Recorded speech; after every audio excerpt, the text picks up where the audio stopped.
This is the Peugeot 3008 GT diesel. It's been with me and my family for over 6 months. It's brought home people from the airport. It's moved furniture because my wife keeps buying furniture. It's brought home a new dog. It's brought home all the stuff you need for a new dog. It's brought home all the stuff you need because the dog keeps destroying things. Anyway, and then it spent a little bit of time away. It went out to find itself, to find stardom in a TV commercial. But now it's back and we're here to say goodbye.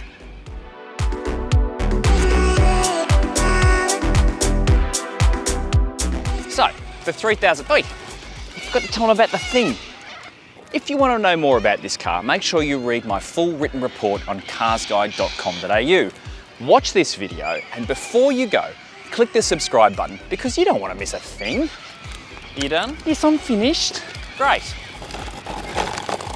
He's the one the YouTube commenters hate. Anyway, on with the show. I'm going to be completely upfront with you. I'm going to miss this car. And the reason I'm going to miss this car is because I'm so shallow I would drown in a puddle. This thing looks amazing. I love the looks. I love the blacked out C-pillar. I love the massive 19-inch wheels. I love the blade. The blade looks great. The blacked out roof. Rear lights look amazing. At night, I love seeing that car driving away from me. It's just brilliant. And the thing about this car is it's actually quite a complex piece of design. And it's really well built. If it was badly slapped together like Peugeots of old, it would look like absolute garbage, but it just looks fantastic. And yeah, I'm gonna miss that. So when I said I love the looks and that I was really shallow, I'm not totally shallow. I didn't really like the front end. The front end is a bit weird. I never warmed to it. There's all kind of, a lot of stuff happening. I don't know why this is happening, and I see what they were doing with the grille, but it's kind of doing and it looks a bit, you know, like it's stuck in a wind tunnel or something. And yeah, no, it never really worked for me. I really like the way this car drives. It's got the 2-litre diesel, so up here in the GT, it is only the 2-litre turbo diesel, 133 kilowatts, 400 Newton meters of torque. It is a bit laggy. If you prefer the petrol engine, you can't have it in this car, which is a shame. But on balance, I do think this is the better engine. It's more powerful overall. It's got a lot more torque. Makes the car a bit more relaxed, except for that lag. You only notice it when you're coming off a hard start, when you really need to get moving. It kind of gives you a bit of time to think about how bad the accident will be if you don't get out of the way, and then you're away. 6-speed automatic, really good. Not that crappy twin clutch that they've occasionally dabbled in at Peugeot, or worse, the single clutch. The ride's amazing. It's running on these big 19-inch wheels, Continental tyres, but you know, it's quiet and it's composed. And really, it's only when it gets really rough, people in the back they notice it's not a multi-link rear end. They're probably not going to say that to you, but you know, in like a Mazda CX-5, you've got a multi-link rear end. It's more fluid. But overall, this car, it just drives really well, and the steering's really, really good. Not many SUVs have great steering. This has great steering. Probably something to do with a little steering wheel, making it feel a bit more darty, but it's a really good car to drive, and it's a good car to ride in. We really liked the interior of this car, and for heaps of reasons. For a start, it's big. The boot is so big, you can fit that guy's scooter in it. Where is that guy? If it's in there, he's here somewhere. Wait, can you just keep an eye out for him? Because he freaks me out. Anyway, it's a big boot. It's 571 litres. That's 150 more than the Mazda CX-5s. It's a big boot. And when you drop the rear seats, it goes up to 1,670 litres. It's massive. And just to make sure, there's no wheel arch intrusions. It's completely, you just slide stuff in. So you can get flat packs in there. And I know this because we did that a lot. You can get all sorts of stuff in there. It's huge. It's big in the back seat too. I mean, massive boot, massive back seat. You don't expect this kind of space in this class. So I'm sitting behind where I drive, scooch under 6 foot, and I've got plenty of room. I've got 4 to 5 inches, you know, almost 15 centimeters of room between my knees and the seat in front, and plenty of room to get my feet underneath here. I've got air vents, armrest, of course. The cup holders, look, they're not great.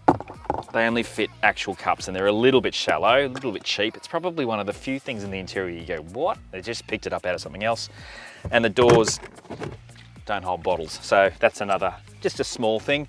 heaps of headroom, good shoulder room, and smaller kids will have trouble seeing out of here, but most of the time they're going to be on a booster anyway. And the seats are great. They're really, really comfortable. And you know, the headrests go up and down. You can get 3 across. It's a big space. I like it. If you thought I was a fanboy about the exterior, wait till you hear me get going about here in the front. This is an awesome cockpit. It just looks fantastic. I love this silvery suede here across the dash. I love the stitching. I love all the way the shapes come together really, really nicely, and it's got stuff. You've got a phone slot that actually fits the bigger phones, and you do need to use the slot because you need the USB because the CarPlay is not wireless. There's a Qi wireless charging pad in here, and you actually can fit, again, the phone in there. I love the driving position. iCockpit doesn't work in every car, but it really does work in this car because everything's a bit, you know, like that, and really, really comfortable. Front seats are amazing. They're so comfortable. They're firm, but they're just right. And here on the driver's side, you've got a little bit of a massage function, which after a heavy session at the gym, which is any session at the gym for me, because I'm a weakling, that massage function is really, really good. Cup holders actually hold cups, and you've got this really deep, excellent center console. It's a great cabin. Everyone who gets in loves it. It's very cool. Now, something that's not cool, the touchscreen. Okay, it's not terrible, don't get me wrong, but there is too many of the functions crammed into this touchscreen, which makes things a little bit awkward. Now, the first time Peugeot did one of these touchscreens, everything was in it. All you had was a volume knob and the hazard light button. So some of the functions have come back out. Okay, it means there's more buttons, but these buttons look great.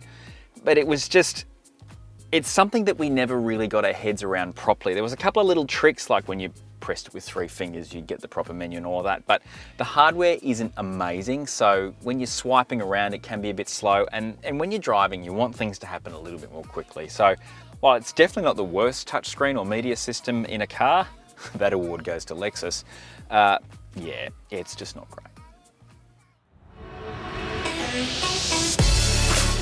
There's very little else to dislike about this car. It's really good. I mean, some people will find it a bit too quirky for their liking, particularly the interior, but I think that's great. You know, I've already talked about the bottle holders not working very well and the cup holders in the back being a bit rubbish, but overall, it's just been a great car, and it's always been a pleasure to get in and drive this thing. You know, sometimes I've picked it over other cars, even though it's always there. When you consider the old 3008, this is such a quantum leap. The old one was rubbish. It was terrible inside, it looked awful, it was unreliable, it was crap to drive. It was a terrible car. This thing, terrific. When I saw this at the Paris Motor Show the first time, I thought, oh, good. They're giving us a really cool concept that they're not going to put into production. But it was the production car sitting there on the stand. And I thought, oh, good. They're making a car I'd actually want.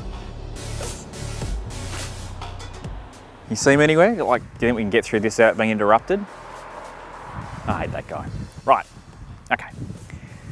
If you think I might have missed something, you can go to carsguide.com.au and read the full 6-month report of the Peugeot 3008 GT that I've had.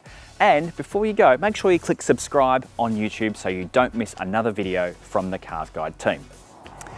So we've had this car for 6 months, and every long-termer we have, we always miss it. There's always something that we miss, but this one's going to hurt because this is the long-termer that I have loved the most. It's such a cool car. It's great to drive. It's wonderful to look at. It's got a fantastic cabin. There's so little to dislike about it that it's a car that I don't want to let go. And what's really important is that everyone else who got in fell in love with it too. So it wasn't just me.